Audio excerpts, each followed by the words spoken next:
Well, as the war in Ukraine enters its third week, Russia is widening its attack on cities. Airstrikes hit targets in central and western Ukraine, far from the front lines of the fighting. Well, emergency services in central Ukraine say civilian targets in the city of Dnipro were hit for the first time since the war began. Russia says it destroyed 2 military airfields in the west.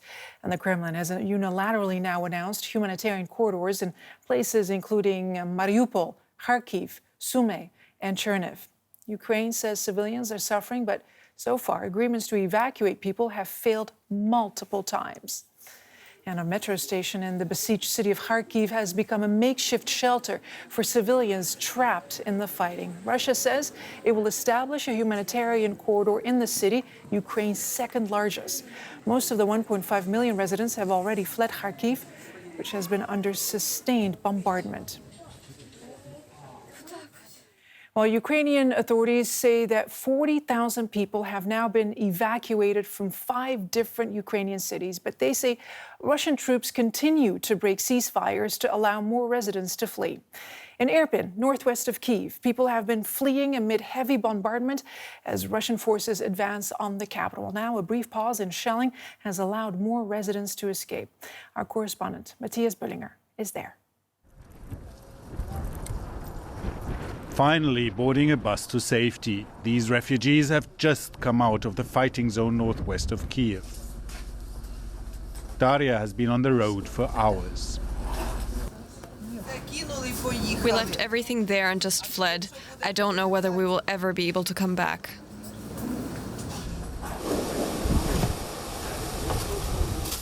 Irpin, a suburb northwest of Kyiv, has been one of the worst hit places in this war. Ceasefires have been agreed and broken time and again. Just a few days ago, a family of 4 was killed near this bridge. They were shelled on their way out of the small town. This is one of the places that had been fought about for days. People have been sitting there, trapped, waiting for an opportunity to get out. Leaving behind what they could not carry with them, people have been fleeing in a hurry. Shelling can start again at any moment. Some have been walking for many kilometers before being able to cross over the bridge to reach one of the buses. It's difficult and terrifying. The roads are destroyed. There's destroyed military equipment everywhere. Dead bodies lie around. We saw all this while walking. It's difficult for everybody, including old women. It's very frightening.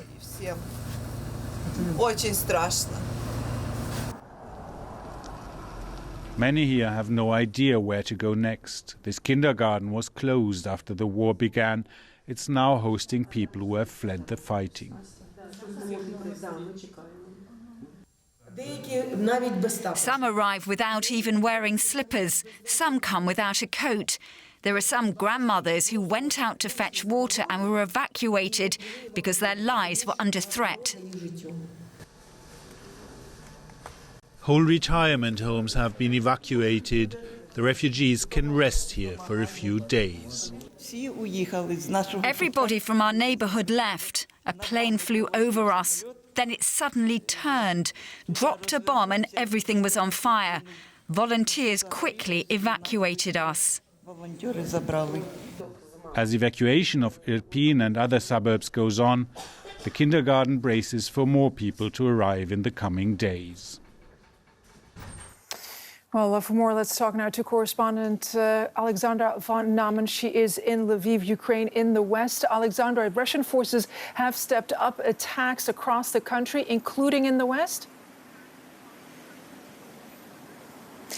Yes, and this is very worrying. I have to say that we had to seek shelter twice this morning with air raid siren going off for the first time about 5 o'clock in the morning. Nothing happened here, but there were several explosions in Lutsk, north of Lviv, a 2-hour drive, and actually a city that we visited just a few hours ago. The Russian Defense Ministry acknowledged that they attacked an airfield there, and they also attacked an airfield in Ivano-Frankivsk, southwest. And this is, of course, as I said, very worrying. And it's also showing that the Russian forces might be intensifying their efforts to slow the flow of weapons and resources to the front lines from across the western Ukraine.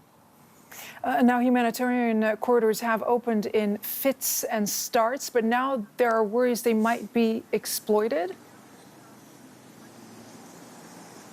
Yes, it's increasingly difficult not to see it this way when we just consider that we have those announcements by the Russian forces that there are humanitarian corridors that can be used by civilians. And then we have those reports saying that the Russian forces are not stopping their attacks, or that they are even allegedly targeting the evacuation routes.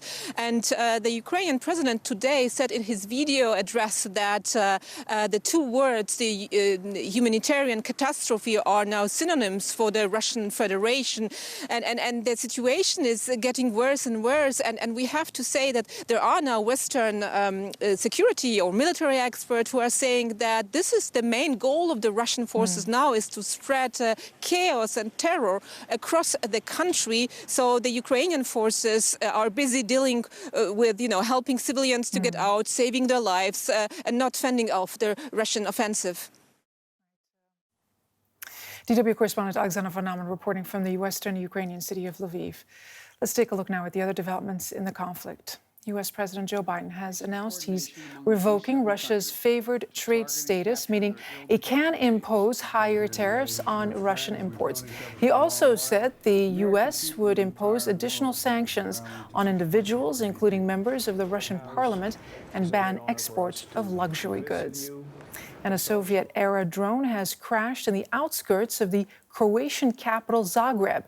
Croatia's prime minister said it was Russian-manufactured and clearly came from Ukraine, though it's not known if it belongs to the Russian or Ukrainian army. Nobody was hurt in the incident. Russian President Vladimir Putin has advocated sending volunteers from abroad to fight against Ukrainian forces. During a meeting of his country's Security Council, Russia's defense minister said there are 16,000 volunteers in the Middle East ready to fight alongside Russian troops. U.S. officials said they have not yet seen any evidence of foreign fighters arriving in Ukraine.